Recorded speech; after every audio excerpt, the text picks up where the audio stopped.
Dark Phoenix. Hey. 23% Rotten Tomatoes. Right now, it's projected to lose between 100 and 200 million dollars, US dollars. Probably on the low end of that, but bad. Yeah. It's kind of interesting. So I didn't go see it. I'm gonna let you kind of give your review. I'm not. I wouldn't say a huge X-Men fan, but I've really enjoyed the movies I have seen. Days of Futures Past, First Class. Even Apocalypse, which we talked about, and there were a lot of issues with that. I still think there were moments that I enjoyed with that. And most of the X-Men characters I really love. I mean, we obviously like Deadpool, Logan. We've talked about those movies and how much we've enjoyed those. So to see this be the last iteration of this X-Men series, the seventh and final installment here, feels a bit, I don't know, disheartening, sad, because it seems like not many people liked it. Do you fall into that category? Yeah, well, it got a B- cinema score, which is atrocious for superhero movies, big IP, as we know. It's been largely rejected because it's not any good. And it's weird because most people are referring to it as the last of this X-Men movie, certainly the last of the mainline series, but the New Mutants spin-off, Disney, when they refreshed their calendar, put it on for April of next year. Anya Taylor-Joy, Maisie Williams, Charlie Heaton, etc. That movie's been through so much negative buzz and press. People have all kind of been theorizing that maybe they'll just throw it out on Disney Plus and not even release it. But as of right now, there is a produced, finished film in the series that we might see in 10 months. Didn't they recently have to do reshoots on that too? So the thing about like that, months later, the thing about that is they never actually did those reshoots. Oh my god! And we heard about those reshoots like a year and a half ago. Yeah. So the whole thing's a mess. I mean, I think Maisie got asked about it during the Thrones press run, and she had like basically nothing to update about, and was kind of pissed that something she worked on was in such limbo. But either way, it's the end of the mainline X-Men films, and certainly the end of the reboot run that we had gotten. And yeah, it's just really disappointing because X-Men, a series that has had many ups and downs and has often been confusing, inconsequentially usually, but has led people astray for sure. It's really that first blockbuster franchise of the century. I mean, obviously, the first one came out in 2000, so obviously, but it was the first really big blockbuster franchise that in the superhero space before the MCU. And despite the fact that original trilogy ended on a low note with The Last Stand, was able to bounce back in a great way in 2011 with Matthew Vaughn's First Class, and then Days of Future Past followed that up, right? And it was always something that like the potential of it was so tantalizing because the X-Men as a brand, as a comic series is just so strong. Frankly, love it. X-Men used to be the most popular aspect of Marvel. It wasn't the Avengers. And that just speaks to Marvel Studios and Disney, how they were able to make the Avengers now the dominant part of Marvel when it used to be X-Men, Spider-Man. Anyway, so impressive. It's just ultimately like you can just pick apart the choices they've made, and a lot of that is where we know the success of Marvel and the success and failures of DC recently. We have so much to work off now that we can kind of throw stuff at X-Men, like, oh, why didn't you do it this way, right? But I always kind of liked that they were a little different and they felt different. But ultimately, the end results were just so inconsistent. And it just really is a bummer that Dark Phoenix is truly a low point. Like, I honestly think this is my least favorite of the whole franchise, which says a lot because The Last Stand and Origins Wolverine are not good movies. So, well, that Origins Wolverine one is like infamous for like the Deadpool with the mouth stitched up and all those scenes. Weapon 11 and Deadpool, the same guy. Ryan Reynolds has ripped it to shreds in Deadpool scenes. Yeah. So what made Dark Phoenix so bad? Yeah, they had reshot a lot of it, I think 3 months worth. But when we get news of that, like that's kind of par for the course for any of these big things. A lot of times you just kind of run out of time when you have a shoot this large with a all-star cast this big. You just kind of need to go back later.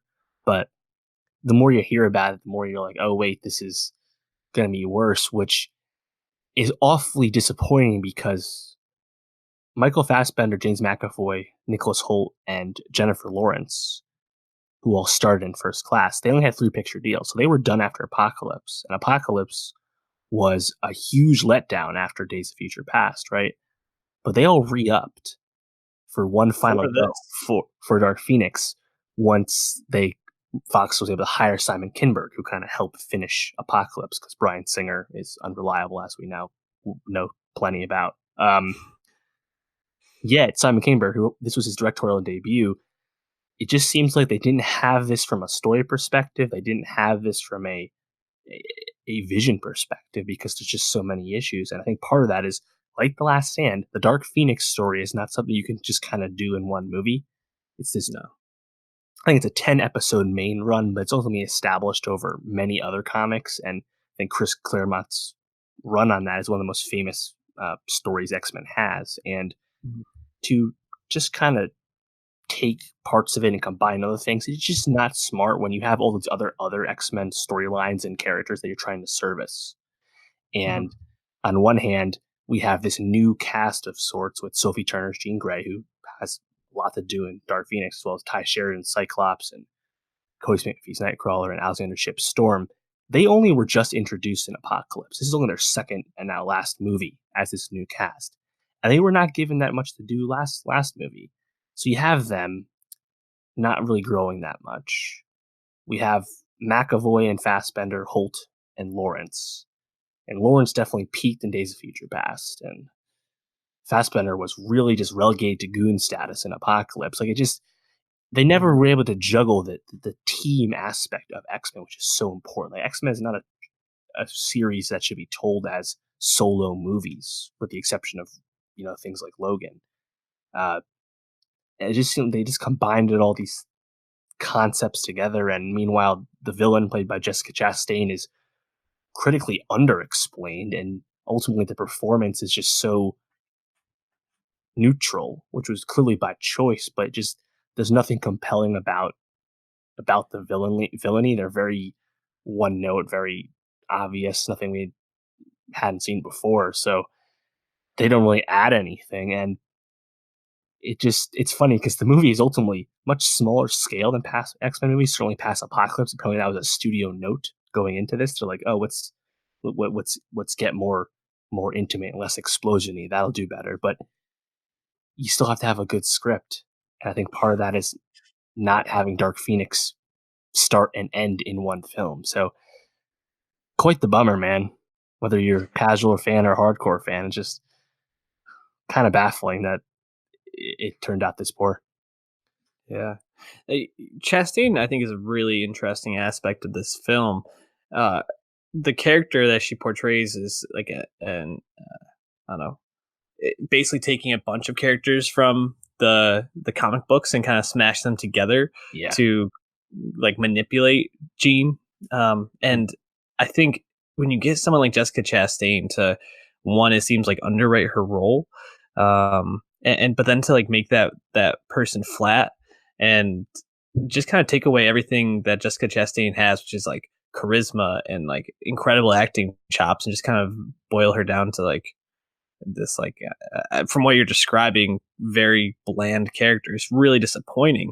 And it goes back to what you were saying, I guess to put that point home, how they've had a difficulty juggling all these different characters at once, because like you talked about, if they had done like a 2 or 3 movie run up of the story, like telling it over time, you could have had multiple people in those roles and really added to the confusion and the turmoil that Jean Grey is in. And instead, they seems like they really butchered that beyond belief, and that's just, I think, kind of sums up everything that's been wrong with the X-Men franchise last 2 movies. Yeah, and First Class really nails it as a reboot or refresh after the huge Mhm. disappointment that was Last Stand, as well as Origins Wolverine, right? And then Mhm. Days of Future Past which is my favorite X-Men movie after Logan, is just really dynamite for a lot of reasons, but also really juggles and puts a bow on the past trilogy. You know, when we get to see Patrick Stewart and Ian McKellen and Halle Berry comes back and Sean Ashmore comes back and Ellen Page comes back, right? And having Days of Future Past, another famous X-Men story, actually be told in a really awesome way despite the changes. Uh, and then you put the bow on that, and we had that last scene where we see, you know, Anna Paquin's Rogue, and we see James Marsden Mhm. Cyclops and Famke Janssen, and we see all them in the school again, and you're like, wow, yeah, the continuity doesn't make a lot of sense, but that's okay because like it just feels like they put the bow on it, fine, great. And then again, we get Patrick Stewart one last time in Logan, but Mhm. it felt like a great way to tie off that trilogy, which wasn't honestly even needed, but it was really cool to see. Then you're like, all right, we're gonna keep it going because we like McAvoy and Fassbender and Holt and Lawrence, cool. But then you try and do the Age of Apocalypse in one movie. And not only Yeah. that, you do it in such an uninspired way that you don't give Oscar Isaac any opportunity to succeed. And Olivia Munn plays Psylocke, kind of a cult character in X Men, and does nothing. And you Yep. reintroduce Angel in a poor way, and Storm comes back as Alexander's ship, and she has no lines really to speak of. And it just, if Apocalypse maybe was an Apocalypse, and maybe we established this new team, as I said, um, it could have been cool. And they cast Lana Condor as Jubilee in Apocalypse, yet they cut all of her scenes to the point where she has no lines in the movie. And then we see To All the Buzz We Love before, we're like, oh, Lana Condor, really personable actress. Would have been great to see her actually be in X Men and Yeah. say anything, you know? So it just like Apocalypse and Dark Phoenix, that they just were telling different stories or just were made better. Uh, Yeah. you know, this Fox series might be continuing to a point where we'd be like, oh, well, maybe it's a shame that Marvel is taking over because we still kind of like this Fox run, you know, but they fucked it up with Apocalypse and didn't help themselves this time around. So it just kind of fizzled out in quite a quick way. So don't know what else to say. It's disappointing. What do you think Disney does with the X-Men from here?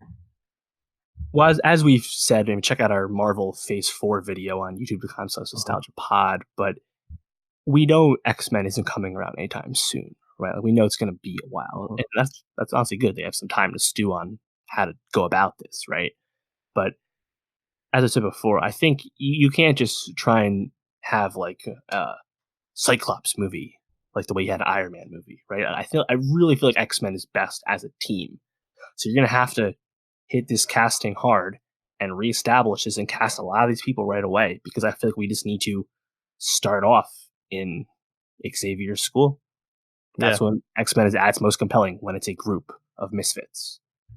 And the continuity, the timelines, the multiverse of it all, Foggy will figure it out. That's fine. But I feel like the X-Men DNA of it needs to be the traditional sense because I just have a really hard time seeing them doing one character at a time and then building it back up and make it feeling as a true team. Like X-Men is a real team all the time, whereas Avengers is a team that comes together from solo people, Sometimes. right? Right. So I think you just got to start with the school.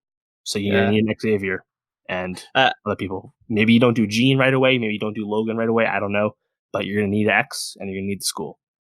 yeah. I think this could actually be X-Men as a IP could be one of the first ones we see where they do like a TV show that leads into the movies, Hmm. using Disney Plus, because I think the Idea. Xavier School for the Gifted is like made to be a television show. Um, and then It's how been a they build from cartoon there, many times. which characters hit from there would be perfect to like build the Sure. series back up.